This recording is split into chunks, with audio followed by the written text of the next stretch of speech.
Raluca Fratean, also known as Ralukko, is a nature-loving artist who can use any art medium you throw at her to create the most fantastical creatures. Her deep passion for fauna and flora informed a lot of artistic decisions she made over the years. You can find out more about Ralukko at ralukko.com, but for now, please join us as we discuss how to paint lifelike trees, tips on mixing watercolor and ink, what your art says about you, and how to get right into art making when you're overwhelmed with choices. Want to be part of the show? Then send in your questions or topics you'd like to see covered to our email at hello@etchrlab.com. If you send us an audio recording, we might include it in the episode. Hi, I'm Anya, and this is Make More Art, a podcast by Etchr, meant to inspire you to keep on creating. Now let's hear from our guest. Tell me everything. When did art become a thing for you? Wow. Are you prepared for a very long story? Because this is going to take a while. Well, it's unsurprisingly, it started when I was a kid. You know, like all kids draw and love pencils and colorful stuff and whatever. It's just that I think it was a mix of more things. I grew up in Romania.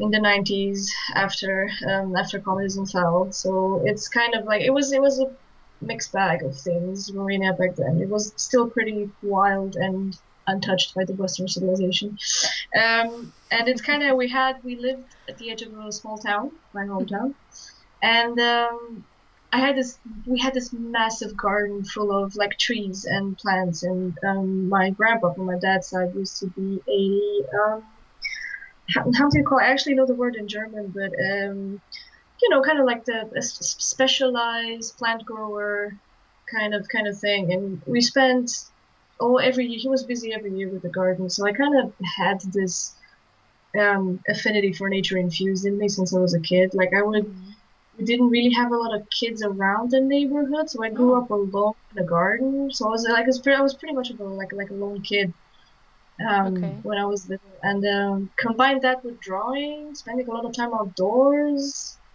and it explains a lot of my artistic choices right now. So it's kind of the roots are very deep. Let's just put it that way. So that's why you have such a deep connection to nature. That makes a lot of sense. Wow. And creatures, animals, birds, everything. It's always been like part of part of my life, I guess.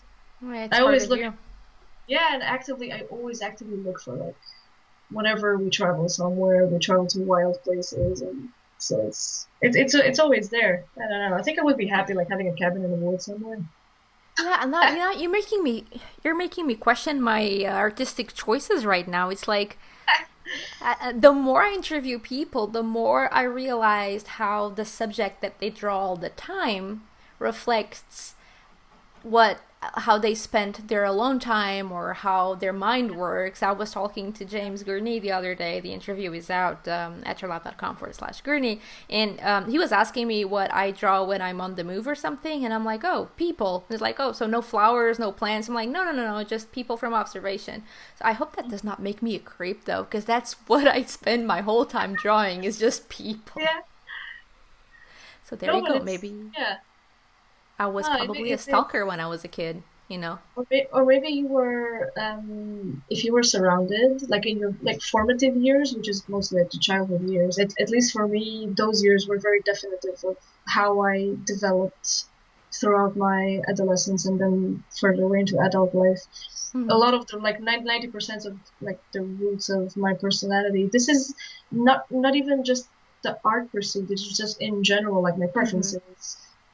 Are rooted in those years because I think I was like a sponge. Like every kid is like a sponge, so that's when you absorb a lot of the environment around you. And because I had part of that kind of environment, like a lot of trips in the mountains, and I mean I have a lot to thank for to my mom and dad, because they were kind of like outdoor people and camping and all that kind of stuff. So it's part of me now. Camping for me, it's kind of like, oh yes, let's go camping for 3 weeks with the bikes. Yeah, it's like I don't know. Yeah, so art is like an exteriorization of your inner self. Yes, and So now it's I'm gonna start asking everyone I know yes. who's an artist or who paints, like, what do you paint all the time? It's like, tell me your deepest secret. It's like Wow. it's and it's also actually I came to realize this quite late, and I mean that recently. Like it only became crystallized in the last couple of years. Like why I always return to these. You could call them comfort zones when it comes to painting and drawing, but there's themes that I always explore, like the creatures, the mix, the like morphs between birds and humans and plants and like fairies that are actually like plants themselves and spirits and Mm-hmm. nature spirits. Like of course, I grew up with all that crap around me. Of course I'm gonna draw it like forever. So Yeah. Wow. yeah, so but it only became clear like a couple of years ago, I think. Yeah, because I was looking through old sketchbooks and personal projects that I had, and it was like I see some things repeating. I wonder why. And it's kind of like it's interesting to go through all of my older art and see how I kind of whenever I strayed away from that, Mm-hmm. the art became a bit bad. Wow, really? That is so Yeah. interesting. I wish we had a therapist in the room with us right now to help us analyze. Seriously, in Portugal we have the saying. I'm sure there was one in English that is similar. That tell me who you socialize with, or tell me who you're with, and I'll tell you who you are. Something along Ah, those yeah. lines. Oh, interesting. So Yeah, that's a yeah, yeah, yeah. it's a Portuguese thing we say. So I'm like, tell me what you draw. I'll tell you who you are. So yeah, it's good. I think that's very valid. Yeah, it's a very valid thing. So yeah, every time I think it's I was straying too far away from my roots, quote unquote. Mm-hmm. And whenever I returned back, it was I felt more comfortable, yes, but I also was eager to dig deeper. Like, and I think that's why I started. Okay, I didn't know how to. I love owls and birds in general, but I didn't really know how to draw them properly. Like this was years back. Mm-hmm. So what I did is like, whenever I was kind of running away from it because I didn't know how to draw them properly, and I was like, no, I freaking love birds and owls. Why don't I just draw more birds and owls? Because I don't know why. Mm-hmm. Okay, bird anatomy, here we go. And I started like looking on. I printed a lot of reference material, how bird skeletons work and how the feathers are, and holy shit, like Wow. I became super obsessed with it, and now I feel comfortable drawing any type of bird almost. So Wow. it's Yeah, because yeah. your birds are super alive. It feels to me like there's some part of some animation movie. I was tidying up my living room that you cannot see thanks to this beautiful background design by Jai, our designer. It's a mess. My house is a constant mess with the kid. But yeah, we were basically remodeling the whole living room because now my husband works from home with me. So Mhm. I work from home, my husband works from home. We have a little kid trying to learn how to crawl around the house. So this is a future mess, a total mess, and we got ourselves a new desk, so we were moving things Yeah. around. Long story short, I was just digging everything I had around, and remember those little owl drawings that you did and the little dwarves and stuff that you gave me when we Yeah. last met last year in Yeah. Italy. Yeah. I had them like neatly Ah, packed, and I'm like, oh my god, I should put these on my fridge. These are so beautiful. The owls, and oh my goodness, the owls are just so precious. And I looked at the owls, and it reminded me of the vultures from the Jungle Book. from the Jungle Book. Yeah, yeah. Beautiful. Yeah, they look so alive. So sorry, side rant. Your drawings are extremely alive. Now I know why. Reference and a bunch Yeah. of anatomy and feather. Oh my god, that's a lot of work. It's not just Yeah. I want to do what I love. I have to learn how to do it to be Yeah, actually because good at it. it was also a thing of mm, how do I phrase this so it doesn't sound wrong? I get bored easily, but I Mm-hmm. get bored if I don't know how things work. Like once, if I'm curious about something, like I do with plants or like I do with birds or actually animals, I think I'm taking like the whole like animal categories, like the like nature's categories, and I'm doing like a thorough research for all of them. I don't know. I have this thing. I get more excited if I know how things grow, how things look, how things like the anatomy of a plant. We were talking about this like a couple of weeks ago.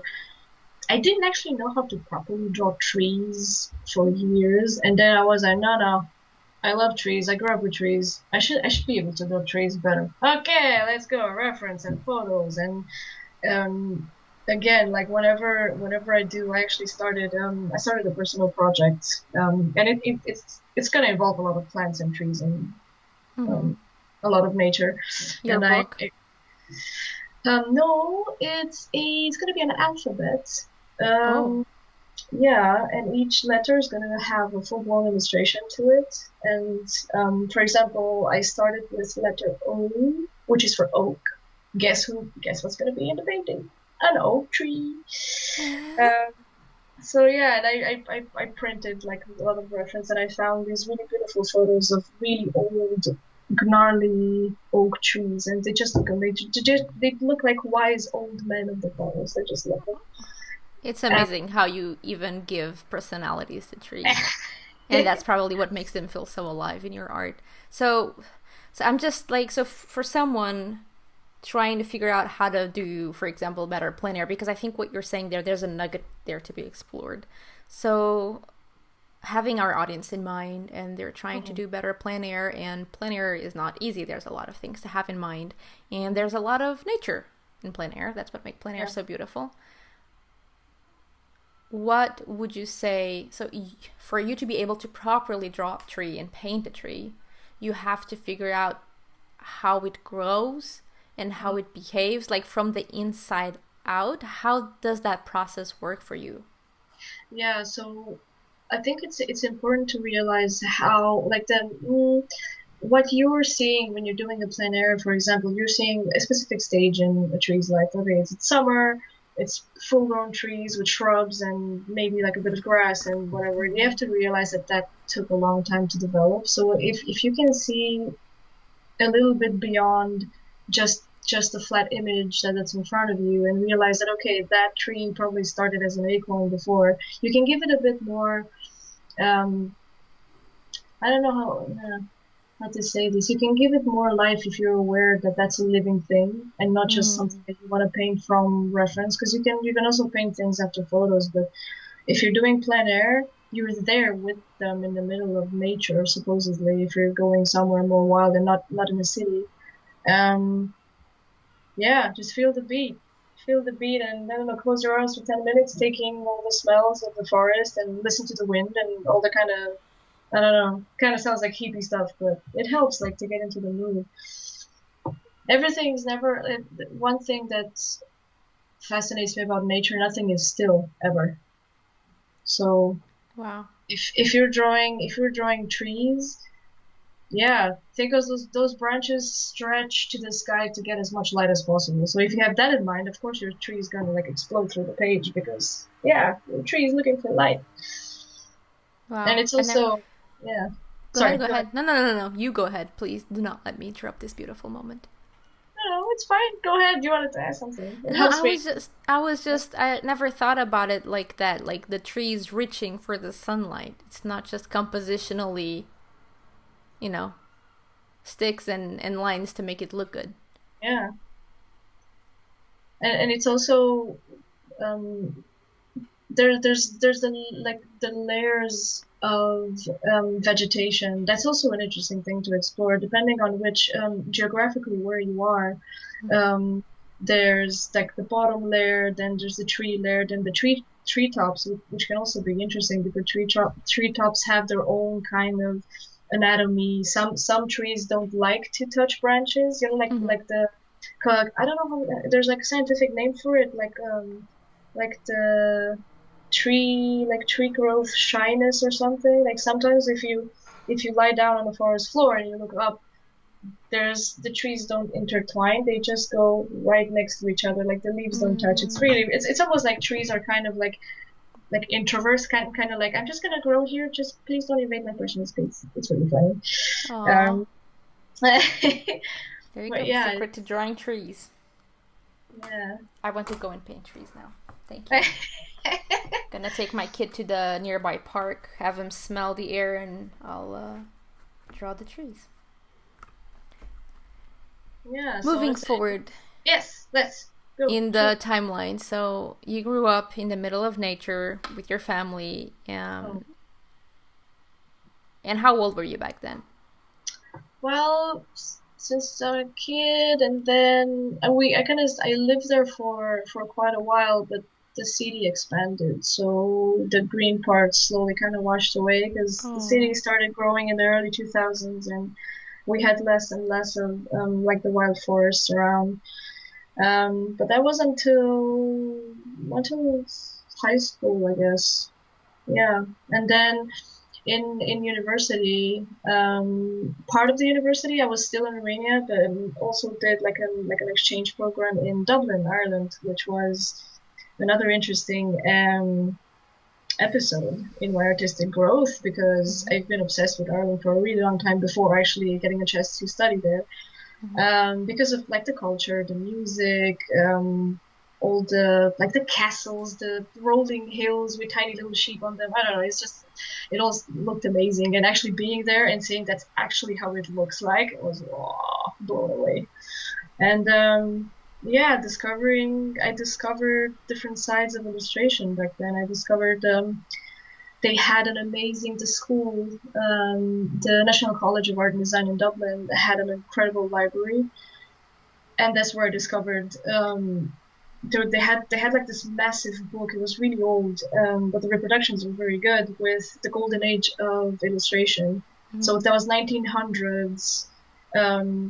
Andrew Wyeth, N.C. Wyeth, who else? Robinson, the UK school, the American illustration school. It was, it blew me away, and I think that also kind of shifted my interest into this vintage book illustration lookalike side of my art.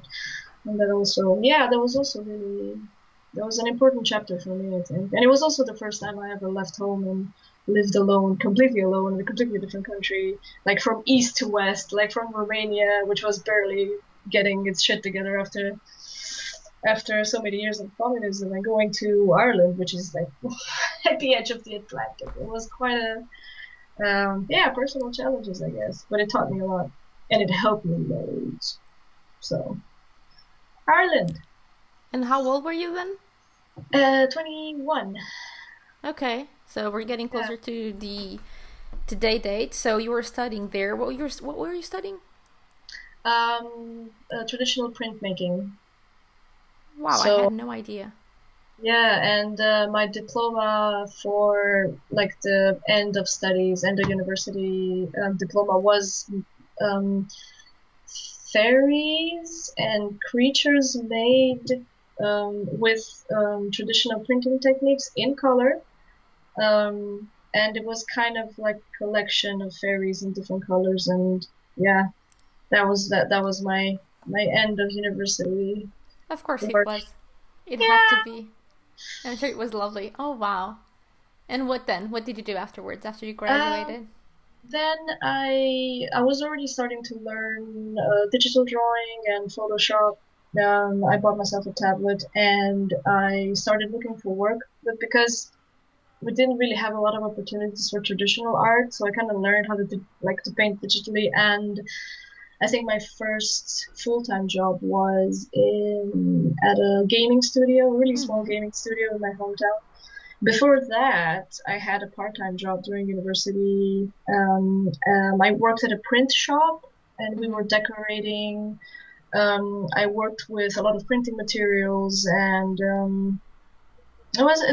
also really interesting because I got to learn how to do a lot of manual things when it comes to decorating. I don't know, cars, decorating shops. So a lot of manual stuff, but it was really interesting. Like I kind of kept part of the skills that I learned there. So yeah, then for 2 years I worked in the studio and I did games. I tried to use all of the skills that I had. So that was also a little bit like shifting away from my actual interests. But yeah, it paid the bills and it was fun. It was a really nice team, like a young team of people that I worked with. So yeah, that was and digital also. I loved working digital and I still love working digital. And also because I think I also try to make my digital paintings look like traditional paintings. Aha, that's what I wanted to ask you because I've seen a lot of your work, and everything seems traditional to me. Even though I know that you do digital, I never seem to figure out which pieces are digital for some reason. So, Yeah. what do you prefer, digital or traditional? Traditional, but if it's client work and it's specific requirements, then I'm gonna go with digital. So So it's digital is for needs and just for getting yeah, things done faster and yeah, whatever, because it's easier to change, right? yeah, Because the yeah, client's like, oh, I love this beautiful final drawing, but actually, instead of having the owl on the top right corner, I want it on the bottom with the rat for some reason. yeah, I don't know why I came up with this example, but yeah, so in that way, I can see how digital is easier to tweak and Mm. twist at the end, but yeah, I feel like I'm trying to start a rant against digital versus traditional art. It's an interesting discussion because there's always going to be um I think I can't remember for the life of me who said this, but I love the quote. Oh, Ian McCaig. Mhm. Uh, I saw this interview, like it was quite a while ago, like 4 or 5 years ago, and he said something. He was interviewed by the headmaster of a school from Scotland, like an art school from Scotland, and she was asking, like, okay, tell me something. What's your favorite thing about digital painting? And Mhm. he stood like that, and he thought for a second, and then he said, the best thing is you can change your mind forever. The worst thing is you can change your mind forever. Wow. That's like it's kind of I think it kind of describes digital painting quite well. I mean, it's like a metaphor, but it's very accurate, I think. Yeah, it is. It Because you is. have to how I treat digital painting is I try to see it as traditional tools. Maybe that's why some of the work that I have kind of looks like traditional because um I I'm not allowing myself to change my mind forever. If I paint digitally, like okay, I have this set of tools, I have these amount of colors. That's what I'm gonna. That's that. These are my working tools. There's no using 1,000 brushes. There's no changing all the layers and everything. No. Yeah, that's exactly what I. Okay, I'm glad you brought that. So our audience, those of our listeners are a lot of us are starting into the Yeah. art stuff, and everything is new, and they're trying watercolor, and then they try acrylics or whatever, and I'm like. It's so easy to get overwhelmed when you start because there are so many things and so many mediums, and then after the so many mediums, we also have digital, and there's so many brushes on digital, and so many resources out there. Everybody gets confused, and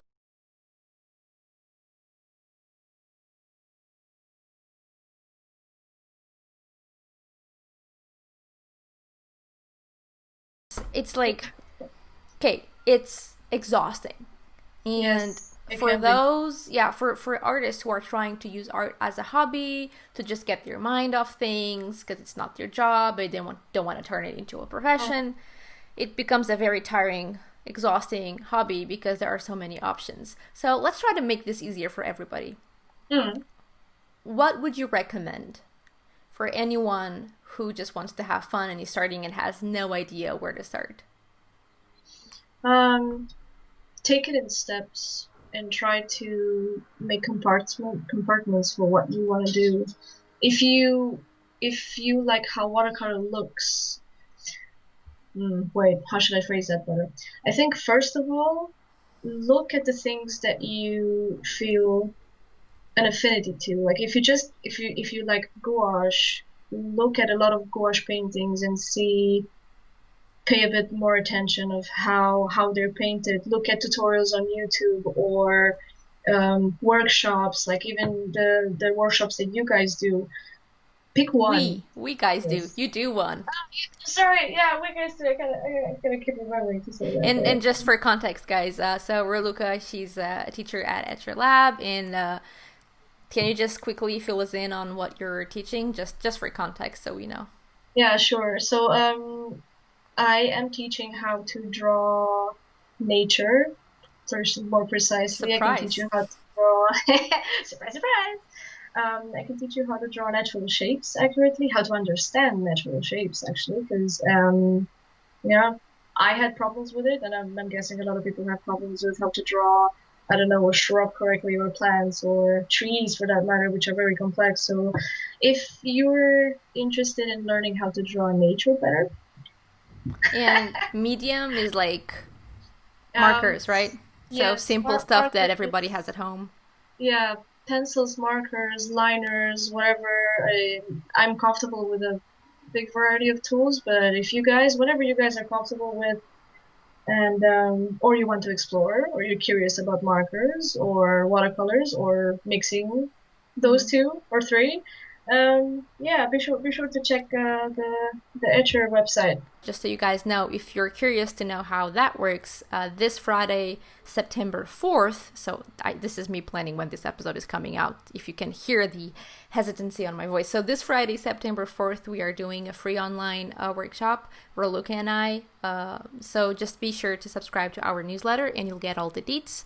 And if you want, join us and you will see like a little demo of what Raluca does for her class and you can see if it's something you'd like to try on. But yeah, so back to the helping beginners start with something. Start with one thing at a time. Yeah. It can be hard. It can be hard because the internet is full of um, beautiful distractions, and Oh, the you rabbit know, hole. you go on Pinterest and you go, oh, you might like these. Oh, what about these boards? Oh, look, it's something similar. You might like this, and it's like, oh, there we go, 3 hours of my life down the rabbit hole. But if you just pick, if you like watercolor painting, just focus on watercolor painting and just um, try not to lose focus, especially at the beginning. If you want to learn how watercolor works, just focus on watercolor, nothing else. Don't combine it with anything else. Just see how it works, see what kind of brushes you would like to use, because some watercolor artists love to use only like wide brushes, some of them just tiny brushes. So it's also, once you start focusing on just one thing, you can discover the different Next. facets of just Yeah. one thing, and you're gradually gonna get better at it. Give yourself some time. Nothing ever happens overnight, so don't worry if things move slowly at the beginning. But yeah, Yeah. what I would say is just pick one thing at a time. Yeah. So Mm. to add to what Raluca just said, if you're not sure if you want to try watercolor or acrylics or gouache because you have no idea what that means, I suggest you grab a jar, write all the cool mediums that you can think of in little pieces of paper, put everything in a jar, and then take one. If it says watercolor or gouache or whatever, that's what you're gonna try. So let's make it into a game. So you don't have to make a choice. The jar does the choice Yeah, for you. That's a cool, that's a cool little game to play. And yeah, brushes. Grab one brush, explore it, and then you'll figure out what the hell you want to do, or buy a set with varied brushes. In not that I want to hard sell anything again, but we are about to launch a brush set for watercolor that has like, if I'm not mistaken, 10 brushes, and each one of them has a different shape or size. So it's a great set for beginners. It's very varied. Very varied, beautiful sentence. So if you guys want to try that, go for it, and just again, what like Raluca said, stick to that and explore slowly and see what you like to do. Just make swatches. That's so fun. Just swatching watercolor on paper oh and hell see how yeah. it's so fun. It's so relaxing, and you see how Yeah, water flows and how the paper absorbs it, and it's really, really, really fun. It's really fun, and yeah, and try with like 3 colors. yeah, Don't use a full palette. Just very. It's something that, yeah, it's like what you were saying, Raluca. The less things, the better. The more you limit yourself, the less overwhelming and the easier it gets. yeah, definitely. Cool. Okay, so continuing your story, I like how we are going through your story and then like take a brief stop for coffee and comment on something and go back in the journey. So, okay, you graduated, you love nature, you're doing your first job with the game studio. Then what?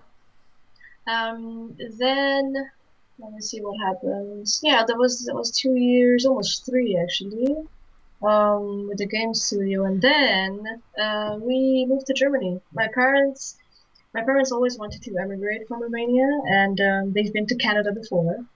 But in 2009, they actually managed to get, oh, sorry, 2010, they actually managed to get their papers and they moved to Canada.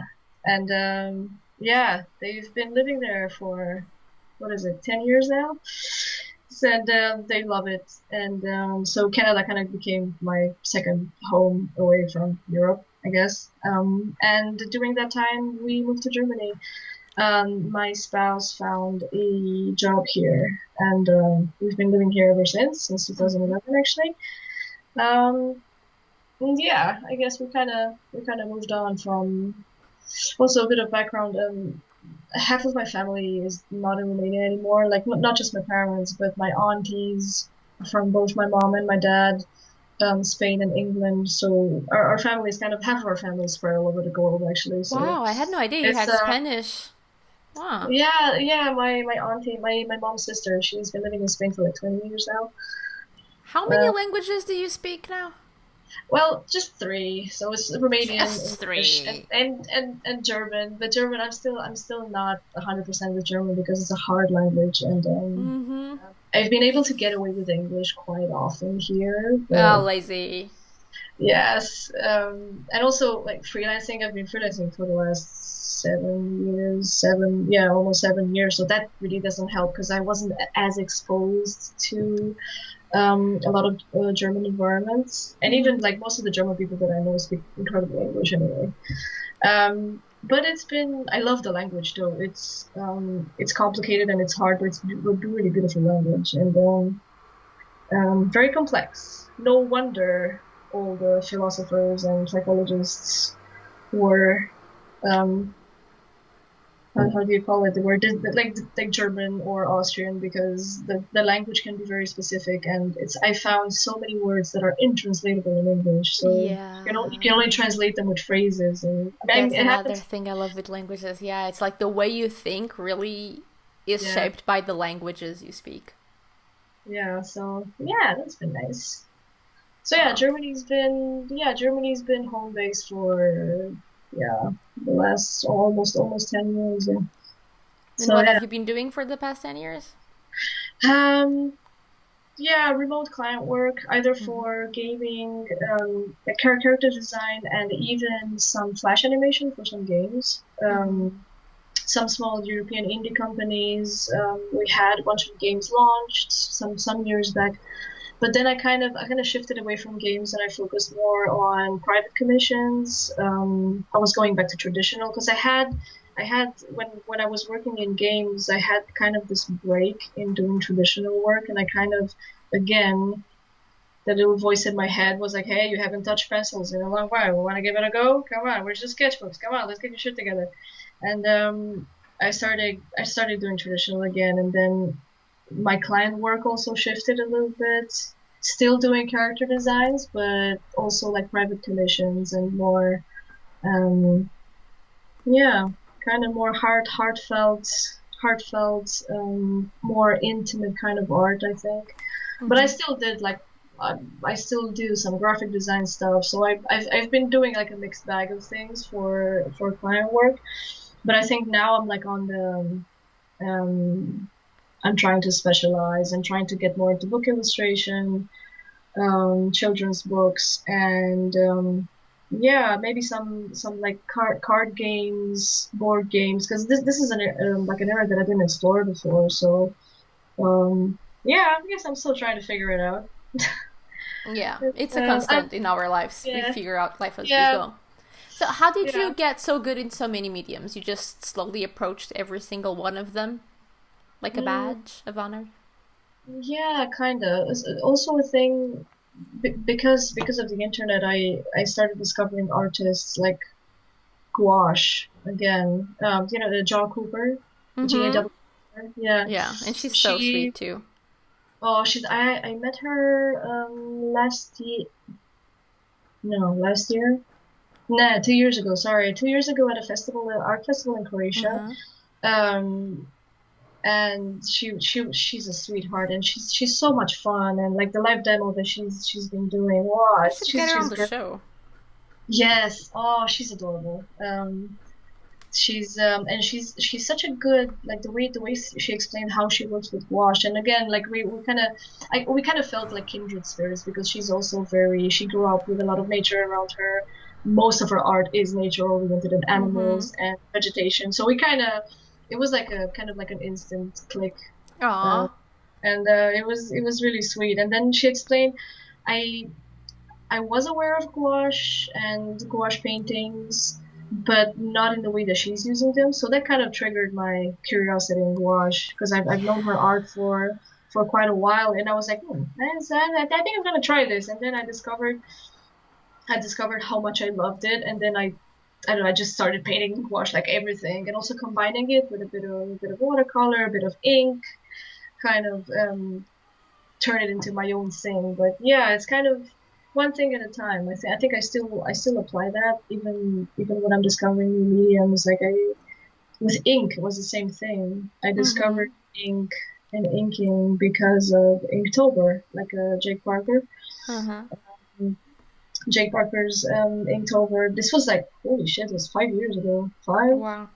almost 5 or 6 years ago. When the whole thing started, like when it became a thing on Instagram. And I tried it. I bought my first Pentel brush pen, and I never let go of it. Basically, it was love at first sight. Yeah, I I was started ink because of lost. Jake Parker too with Inktober. Yeah, it's it blew me away, and I'm addicted to inks now. If there's like a month goes by and I don't ink something, I start getting itchy. So, That said, looking at all, so you use a lot of mediums. Do you feel like there was any specific moment that you found a really big struggle overcoming something art related? Like, what comes to mind? oh yeah, definitely. Mm-hmm. How to mix those different mediums to obtain what I have in mind. Uh-huh. Okay, tell me about Yeah, it. this was so I started with gouache. I think that's the last kind of medium that I've been using for the last couple of years, like more intensively. Mm-hmm. Watercolor and inks, that was also a thing. Because I wanted, I always had like this image of what some of my art I would like it to look like if I combine the mediums, and of course I failed admirably at the beginning because I had no idea how to properly use watercolor and inks together, and especially what type of ink, because not all the inks on the market that you can find in the art store are waterproof once they're dry. Yep. So Thank you, Indian ink. yeah, so that's been a thing. Like, oh, I have this beautiful ink drawing, I'm gonna use watercolor over it. No, no. So it's been a trial and error, but mostly, again, I was trying to understand how to properly combine these and understand each of the medium's properties so I can combine them to my own advantage. And that's when I discovered a carbon-based ink, which is mostly used in Japanese, Chinese, and Korean calligraphy. Mm-hmm. You can find it either like a hard block, which you then dilute with a specific amount of water, depending on how much you want to dilute it. But usually, carbon-based ink, if it's calligraphy ink, it's waterproof once it's dry. You have to give it a bit of time to dry, like maybe half an Oh. hour to an hour, but it's waterproof afterwards. So I can do multiple ink washes, the watercolor washes and watercoloring over it. And yeah, I was really happy when I discovered that and started using it properly. And also how I layer the watercolor layers and then use the ink. And then for the details, I go again over the inks with watercolor. And also what types of watercolor, because some watercolor pigments are more opaque than others, which means it's Mm-hmm. going to cover the blackness of my lines. And another specific thing, Japanese watercolors tend to be extremely transparent in their Mm-hmm. pigments. Yeah, that's great tips. That's great tips. I'm sure very helpful for a lot of people. Very helpful for me for sure. So thank you. No worries. Any words of advice of encouragement to our audience before we sign off? Um, don't, just because it doesn't work from the first try, don't think that it's not going to work from the second or the third.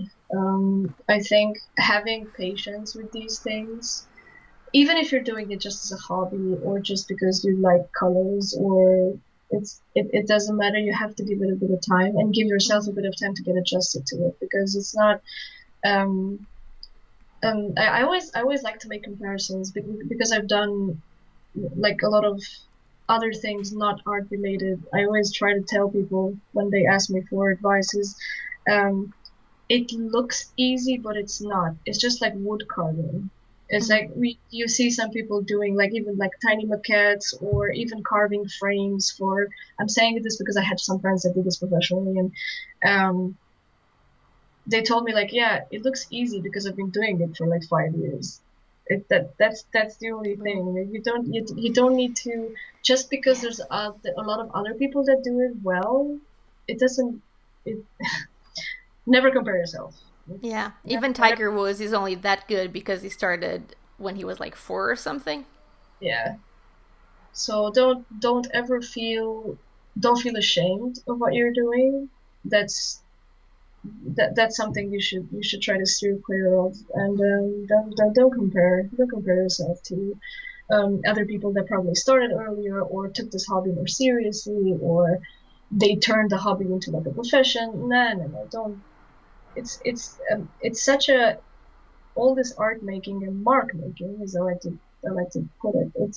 It's a very personal and private thing. So yeah, be curious, stay curious, and be persistent, but don't force yourself to do things that are a bit outside of your either, I don't know, curiosity, competence, comfort zones. No, just start small, focus on one thing at a time, and give it time. What is your favorite art medium? Have you tried mixing it with something else? We'd love to hear about your experiments, so please let us know in the comment section of the post associated with this episode at etchrlab.com/Ralukko. That's etchrlab.com/RALUKKO. Like the podcast? Help us support the show by subscribing and giving us a 5-star rating and review on Apple Podcasts at etchrlab.com/go/Apple.